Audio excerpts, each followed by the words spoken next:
43장 만석장수 열전. 예의 바르고 삼가는 태도가 부귀를 따르게 한다. 만석군의 이름은 분이다. 그 아버지는 조나라 사람으로 성은석인데 조나라가 멸망하자 온으로 옮겨와 살았다. 고조가 동쪽으로 항우를 말합니다. 고조가 동쪽으로 항적을 치기 위해 한해를 지날 때 석부는 15살로 낮은 벼슬아치가 되어 고조를 모시고 있었다. 고조는 그와 이야기하면서 그가 공경하는 마음이 있음을 어여삐 여겨 물었다. 너희 집에는 누가 있느냐? 그는 대답했다. 저에게는 어머니만 계시는데 불행히도 앞을 보지 못하고 집안은 가난합니다. 누이가 있는데 금문고를 탈 수 있습니다. 고조가 말했다. 너는 나를 따를 수 있겠느냐? 석분이 대답했다. 원컨대 힘을 다하겠습니다. 고조는 그 누이를 불러 미인, 이 미인은 궁녀의 관직명입니다. 궁녀입니다. 미인으로 삼고 석분을 준령으로 삼아 올라오는 글과 아련을 청하는 일을 맡아보게 하였다. 그리고 집을 장안성의 청리로 옮기도록 하였는데 이것은 그 누이가 미인이 되었기 때문이다. 그의 관직은 공로를 많이 쌓아 효문제 때 태중태부에 이르렀다. 그는 글재주와 학문을 쌓지는 못했지만 공손하고 신중한 면에서는 비할 만한 사람이 없었다. 문제 때 동향후 장상여가 태자태부가 되었다가 면직되었다. 문제가 태부가 될 만한 사람을 찾자 모두가 석분을 추천하였으므로 그가 태자태부가 되었다. 효경제는 즉위한 뒤 그를 국영으로 삼았다. 그러나 그가 너무 겸손하고 예의가 발라 가까이 하기가 꺼려졌으므로 자리를 옮겨 제후의 상국이 되게 했다. 석분의 맏아들은 석근이고 둘째 아들은 석갑이며 셋째 아들은 석을이고 넷째 아들은 석경이다. 모두 품행이 바르고 부모에게 효성스럽고 신중하였으며 벼슬은 모두 2000석의 복록을 받는 지위에 이르렀다. 이에 경제는 말했다. 석군과 너희 아들이 모두 2000석의 지위에 있으니 신하된 자의 종기와 영예가 한 집안에 모였구나. 그래서 석분을 만석군이라고 불렀다. 효경제 말년에 만석군은 상대부 복록을 받으면서 늙었다 하여 벼슬을 그만두고 집으로 돌아왔으나 새 시에는 신하로서 조회에 들었다. 궁궐문을 지날 때면 만석군은 반드시 수레에서 내려 쟁걸음으로 걸어 들어갔고 노거를 보게 되면 반드시 수레의 가로나무를 짚고 엎드려 존경하는 마음을 나타냈다. 자손들 가운데 지위가 낮은 관리가 되어 집으로 돌아와 문안을 드리면 만석군은 반드시 조복을 입고 만났으며 임금의 관리가 된 것을 존중하여 이름을 부르지 않았다. 자손들이 잘못하면 꾸짖지 않고 한쪽에 앉게 하고는 밥상을 대하여도 먹지 않았다. 그런 후에 자손들이 서로 꾸짖고 나이 많은 아들이 옷을 벗어 어깨를 드러내 사죄하고 잘못을 고치면 그제야 용서하였다. 자손들 가운데 성년이 되어 관을 쓴 자가 곁에 있으면 편안히 쉴 때도 반드시 관을 써서 단정하고 삼가는 태도를 지니도록 하였다. 하인들도 즐겁게 지내면서도 태도만은 삼갔다. 황제가 그 집에 음식을 내려주기라도 하면 반드시 머리를 조아리고 엎드려 먹었는데 그 모습이 마치 황제 앞에 사는 것 같았다. 그는 상을 당했을 때는 몹시 슬퍼하였다. 자손들도 그의 가르침을 따라 모든 일을 그와 똑같이 하였다. 만석군 집안은 효행과 신중함으로 각 군과 국의 소문이 났다. 비록 제나라와 노나라의 성실하고 신이 있는 행동을 일삼는 유생들이라도 모두 스스로 그에 미치지 못한다고 생각했다. 효무제 근원 2년에 낭중령 왕장이 육아학설을 실행하려다가 도가학설을 폄하하여 두태우에게 죄를 지었다. 황태우는 유자들은 그 칠해에만 힘써 질박함이 부족한데 지금 만석군의 집안만은 말없이 몸소 실천하고 있다고 여겼으므로 만석군의 맏아들 석근을 낭중령으로 삼고 작은아들 석경을 내사로 삼았다. 석근이 늙어서 머리가 새었지만 만석군은 여전히 정정하였다. 석근은 낭중령이 된 뒤로도 닷새에 한 번 휴가를 얻어 집으로 돌아와 아버지를 뵈었다. 작은 방으로 들어가 몰래 모시는 자에게 물어보고 아버지의 속옷과 요강을 가져오게 하여 직접 깨끗하게 빨고 씻은 뒤 다시 모시는 자에게 건네주면서 이 사실을 아버지가 모르게 하였는데 언제나 이와 같이 하였다. 석근은 낭중역으로 일하면서 할 말이 있으면 곁에 있던 사람들을 내보내고 하고자 한 말을 다 하였는데 한마디 한마디가 지극히 간절하였다. 그러나 조정의 회견 때에는 말을 못하는 사람처럼 있었다. 이 때문에 황상은 그를 아끼고 예우했다. 만석군은 집을 능리로 옮겼다. 내사인 석경이 술에 취해 돌아왔는데 마을 외문을 들어와서도 술에서 내리지 않았다. 만석군은 이 소식을 듣자 밥을 먹지 않았다. 석경은 두려워서 어깨를 드러내어 벌받기를 청하였으나 용서하지 않았다. 온 가족과 형 석근이 어깨를 드러내어 사죄하고야 비로소 만석군은 꾸짖어 말했다. 내사는 지위가 높고 귀한 사람이기 때문에 마을 안으로 들어서면 마을의 나이 든 사람이 모두 길을 피해서 숨고 내사는 수레 안에서 태연하게 앉아있는 것이 본래 당연한 것인가? 그리고는 석경에게 수레에서 내리라고 분부했다. 그 뒤로 석경과 모든 자제들은 마을 문을 들어서면 쟁걸음으로 걸어서 집으로 들어갔다. 만석군은 원삭 5년에 죽었다. 큰아들 낭정융 석근은 통곡하며 몹시 비통해하여 지팡이에 의지해야만 겨우 걸을 수 있었다. 한 해 남짓하여 석근도 세상을 떠났다. 모든 자손이 두루 효성스러웠지만 그 중에서도 석근이 가장 뛰어나 만석군을 앞설 정도였다. 석근은 낭중령으로 있을 때 어떤 일에 대해서 글을 올린 적이 있는데 그 글이 황상의 비준을 마치고 내려왔다. 석근은 그 글을 읽더니 말했다.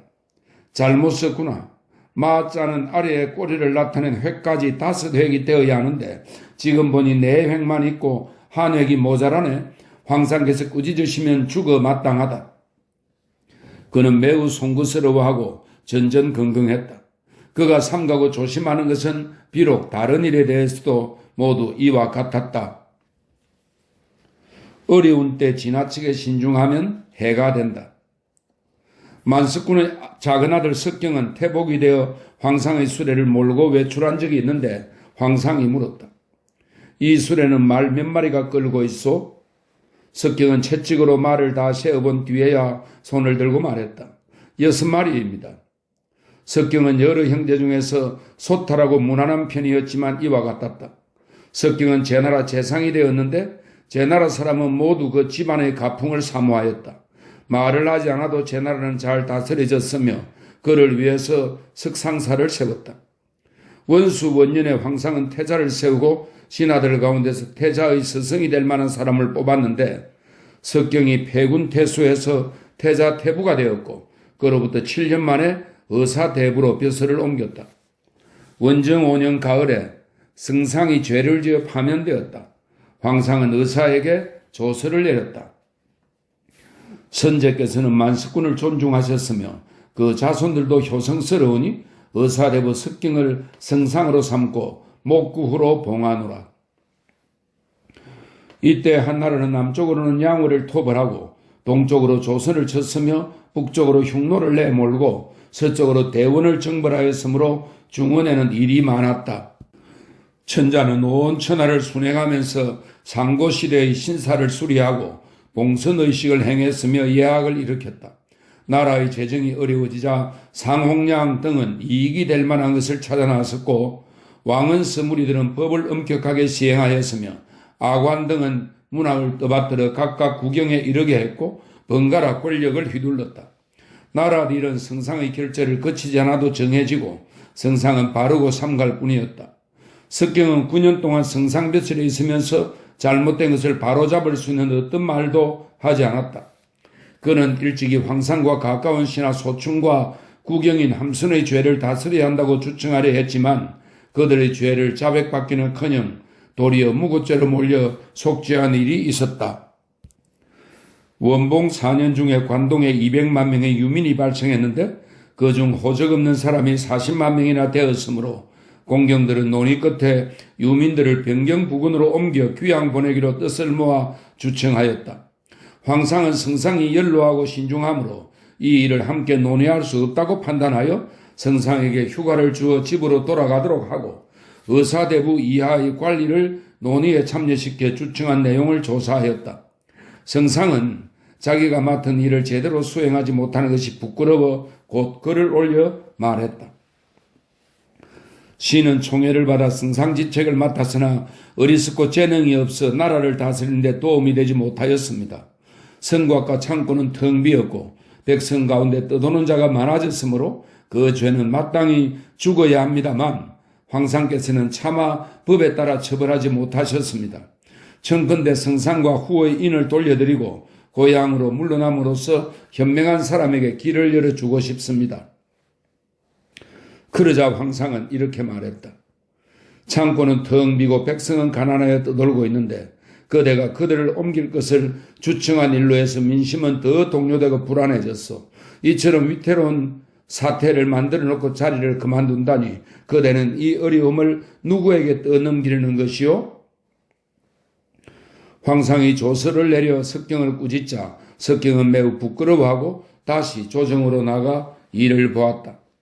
석경은 생각이 깊고 신중하고 엄격했지만 백성을 위한 어떤 원대한 계획도 진언하지 못했다. 그로부터 3년 남짓 지난 태초 2년에 성상 석경이 죽자 여무라는 시호가 내려졌다. 석경의 둘째 아들은 석덕인데 황상은 석경이 그 아들을 몹시 사랑했다 하여 그에게 석경의 뒤를 잇도록 하고 아버지 대신 후로 삼았다. 뒤에 그는 태상이 되었을 때 법을 어겨 사형당할 처지가 되었지만 속죄하고 면직되어 평민이 되었다. 석경이 성상으로 있을 때 여러 자손이 관리가 되었는데 2000석까지 오른 자가 13명이나 되었다. 석경이 죽은 뒤로 점차 죄를 지어 벼슬에서 물러났고 효성스럽고 상가는 가풍도 갈수록 쇠약해졌다. 아랫사람이 잘못하면 윗사람이 책임진다. 건능 후 위관은 대나라 대릉 사람으로 수레를 다루는 기회로 난관이 되어 문제를 섬겼다. 그는 공을 차근차근 쌓아 중랑장으로 승진하였으며 성품이 순박하고 건실하나 다른 능력은 없었다. 효경제가 태자일 때 황제 주위의 신하들을 불러 술자리를 열었는데 위관은 병을 핑계로 가지 않았다. 문제가 죽기 전에 경제에게 이런 부탁을 했다. 위관은 훌륭한 사람이니 잘 대우해 주시오. 문제가 세상을 떠나고 경제가 즉위했다. 경제는 1년이 넘도록 위관을 꾸짖지 않았고 위관은 계속 상가며 역량을 다하였다. 경제는 상림원으로 행차하면서 중랑장을 곁에 타도록 하였는데 돌아오는 길에 이렇게 물었다. 그대는 수레 옆에 탄 까닭을 아시오? 위관이 대답했다. 신은 수레 공연을 하는 차사로서 총애를 받아 공을 쌓아 중랑장이 되었기 때문에 수레를 탄 까닭은 모르겠습니다. 황제가 물었다. 내가 태자일 때 그대를 부른 적이 있는데 그대는 오려고 하지 않았으니 무엇 때문이요? 위관이 대답하며 말했다. 죽을 죄를 지었습니다. 사실은 병이 났었습니다. 황제가 칼을 내려주자 위관이 말했다. 선제께서 신에게 내려주신 칼만 해도 6자루나 됩니다. 이 이상은 감히 받을 수 없습니다. 황제가 말했다. 칼이란 사람들이 다른 것과 바꾸거나 팔 수 있는 것인데 설마 지금까지 가지고 있다는 말이요? 위관이 말했다. 모두 간직하고 있습니다. 황제는 그에게 칼 6자루를 가져오도록 하였는데 칼은 칼집 속에 그대로 있고 일찍이 쓴 흔적이 없었다. 그는 난관들에게 잘못이 있으면 언제나 그 죄를 자신이 뒤집었었다. 그는 다른 중랑장과 다투지도 않았고 공로가 있으면 항상 다른 중랑장에게 늘 양보하였다. 황제는 그가 청렴하고 충성스럽고 신실하며 다른 꿍꿍이가 없다고 생각하고는 곧 위관을 하간왕 태부로 삼았다. 오나라와 초나라가 모반했을 때 황제는 위관을 장수로 삼아 하간의 병사를 이끌고 가서 오나라와 초나라를 치도록 하였는데 공을 세웠으므로 중의로 삼았다. 위관은 그로부터 3년 뒤에 군공을 쌓았으므로 경제 전원 6년에 건능 후에 봉해졌다. 그 이름의 경제는 태자 유영을 배출시키고 율경은 율태자의 외삼촌입니다. 율경무리를 주살했다. 이때 황제는 위관이 장자라 차마 다스리지 못할 것을 알고 휴가를 주어 집으로 돌아가도록 하고 질도를 보내 율씨를 체포하여 죄를 다스리게 하였다. 그런 뒤에 황상은 교동왕을 세워 태자로 삼고 위관을 불러들여 태자 태부로 삼았다. 그로부터 오랜 시간이 지난 뒤에 그는 의사대부로 승진하였다가 6년 뒤에 도후 유사를 대신하여 성상이 되었다. 조정에서 정무를 앓을 때는 자기 직분에 맞는 말만 했다. 처음 관리가 되어서부터 성상이 되기까지 끝내 진언을 한 적은 없었다. 황제는 그가 성실하고 후덕하여 어린 군주를 보필할 수 있다고 여겨 존중하고 총애하였으며 대단히 많은 상을 내렸다. 성상이 된 지 3년 만에 경제가 세상을 떠나고 무죄가 절규했다. 근원 연간에 성상은 경제가 병들었을 때 여러 관원에 대한 옥사에서 무고하게 연루되어 벌받은 자가 많은 것은 자신이 성상의 직무를 다하지 못했기 때문이라며 관직을 떠났다. 그 뒤 위관이 죽고 아들 위신이 후자기를 대신하였는데 죽음을 규정에 맞지 않게 하였기 때문에 후자기를 잃었다. 결백을 구태여 밝히지 않아도 된다. 세후 직부리는 남양 사람으로 난관이 되어 문제를 섬겼다. 그와 같은 숙소를 쓰던 난관 중에 휴가를 얻어 집으로 돌아간 자가 있었는데 실수로 같은 방을 쓰던 다른 난관의 황금을 가지고 갔다. 얼마 후에 황금 주인은 황금이 없어진 것을 알고 함부로 직부리를 의심하였다. 직부리는 자기가 가져갔다며 용서를 빌고 황금을 사서 돌려주었다. 그 뒤 휴가를 얻어 집으로 갔던 사람이 돌아와서 황금을 돌려주자 황금을 잃어버렸던 난관은 매우 부끄러워했다. 이 일로 그는 장자라는 칭송을 받았다. 문제는 그를 뽑았었고 그는 점점 승진하여 태중 대부에 이르렀다. 조정에서 황제를 뵐 때 어떤 사람이 직부리를 헐뜯어 말했다. 직부리는 매우 잘생겼지만 형수와 사사로이 정을 통하고 있으니 어떻게 처리해야 할지 모르겠습니다. 직부리는 이 말을 듣자 말했다. 저는 형이 없습니다. 그러나 끝까지 자신의 결백을 밝히지는 않았다. 오나라와 초나라가 모반했을 때 직부리는 이천석의 신분으로 군대를 이끌고 가서 그들을 공격했다. 경제 후원 원년에 그는 의사대부가 되었다. 경제는 오나라와 초나라가 반란을 일으켰을 때 세운 공로로 직부로이를 세후에 봉하였다. 그러나 무죄 근원 연간에는 성상 위관과 함께 죄를 지어 파면되었다. 직부리는 노자의 학설을 배웠으므로 자기 직책에서 일을 처리할 때도 전임자처럼 했다.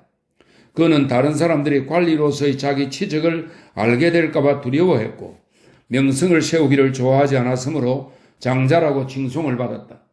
직부리가 죽자 그 아들 직상녀가 대신 후가 되었고 손자 직망은 죽음을 규정에 맞지 않게 하였기 때문에 후자기를 잃었다. 직접 사람을 보고 평가하라. 낭중령 주문은 이름이 인이며 그 조상은 원래 임성 사람이었다. 그는 의술로 황제를 만나게 되었다. 경제가 태자로 있을 때 사인이 되었으며 공을 사 차츰 승진하여 효문제 때는 태중대부가 되었다. 경제가 막 즉위하자 주인을 낭중령으로 삼았다. 주인은 사람됨이 신중하고 입이 무거워 다른 사람의 말을 누설하는 일이 없었다.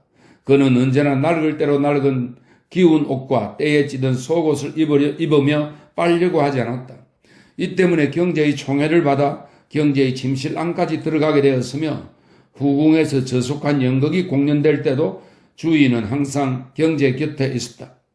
경제가 죽을 때까지 주인은 낭중령으로 있었으나 끝내 다른 사람들의 비밀을 말한 적이 없었다. 황제가 때때로 다른 사람에 대해 물으면 주인은 이렇게 말했다. 폐하께서 직접 그 사람을 살피십시오. 그는 이처럼 다른 사람을 헐뜯으려고 하지 않았다. 이러함으로 경제는 직접 그 집을 2차례나 행차했다. 주인은 집을 양릉으로 옮겼고 황제가 많은 상을 내렸지만 언제나 사양하며 감히 받으려고 하지 않았다. 그는 제후와 신하들이 보내주는 선물도 끝내 받지 않았다. 무죄가 즉위하여 그가 선제의 신하이므로 중하게 여겼다. 주인은 곧 병들어 벼슬을 그만두고 이천석의 복록으로 고향에 돌아가 노후를 보냈다. 자손은 모두 높은 관직에 올랐다. 죄를 다스림에 마음속 정이 우러나와야 한다. 의사대부 장숙은 이름이 구이고 안구 후 장렬의 첩의 자식이다. 효문제 때 혁명학을 연구하였으므로 태사를 섬기게 되었다. 장군은 혁명학을 연구하기는 했지만 사람 되면 장자였다. 경제 때는 존중되어 항상 국영이 되었다. 무제 원삭 4년에 한안국이 면직되자 황상은 조서를 내려 장군을 의사대구로 삼았다. 장군은 관리가 된 뒤로는 다른 사람의 죄를 다스려야 한다는 말을 한 적이 없으며 오로지 성실한 장자로서 벼슬에 나아갔다. 속관들은 그를 장자로 여겼고 감히 크게 속이지 않았다. 속관이 판결한 오간을 올리면 다시 심리할 수 있는 것이면 돌려보내고 돌려보낼 수 없는 것은 어쩔 수 없는 경우에만 결제했지만 눈물을 흘리며 직접 마주한 뒤 밀봉하였다. 그가 사람들을 사랑함이 이와 같았다. 그는 늙고 병이 위독해지자 관직을 그만두게 해달라고 청했다. 그래서 천자는 특별히 조서를 내려 그만두게 하고 상대부 복록을 주어 집으로 돌아가 노후를 보내게 하였다. 그의 집은 양릉에 있었으며 자손은 모두 높은 벼슬에 올랐다. 태사공은 말한다. 공자는 군자란 말에는 은호라고 행동에는 민첩해야 한다라고 했는데 아마도 만석군, 건능우, 장숙을 두고 한 말인가?